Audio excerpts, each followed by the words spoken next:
یک هزارات ملتگرایانه سرگئی میرونوف، رئیس حزب سپراویدلیوی روسیه و رئیس سابق پالات بالای پارلمان روسیه درباره مهاجران موج انتقادها را به بار آورد. رئیس سابق شورای فدراسیون در صحیفه‌اش در توییتر ضمن شرح معلومات وزارت کارهای داخله درباره وجود بیش از 1,000,000 مهاجران غیر قانونی در روسیه مقامات را به نداشتن عزم و اراده قاطع برای حل این مسئله عیبدار کرده و از آنها خواست تا مهاجران را به طور عمومی از روسیه اخراج کنند. که از کمبودی های مهاجران شکایت داشت. وزارت کارهای داخله از کشورهای اسنگ خواسته است تا بیش از 1,000,000 نفری را که در روسیه غیر قانونی قرار دارند ببرند. تنها دعوت کافی نیست، باید آنها را از گریبانشان گرفته از اینجا پیش کنیم، نوشته است او در توییتر. محض مهاجران سبب شدند که ساکنان روسیه جای کار پیدا کردن نمیتوانند، مردم ما جای کار نمییابد و محض مهاجران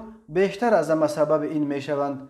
اما برعکس انتظارات این سیاستمدار که ظاهرا میخواست در عرفه انتخابات شماره طرفداران خود و حزب خود را بیافزاید، شعارهای ملتگرانه میرونوف موج انتقادها را برانگیخت. بسیاری نوشتند که اظهارات میرونوف سراپا پر از دعوت به برانگیختن نزاع و عداوت ملی و نژادی است.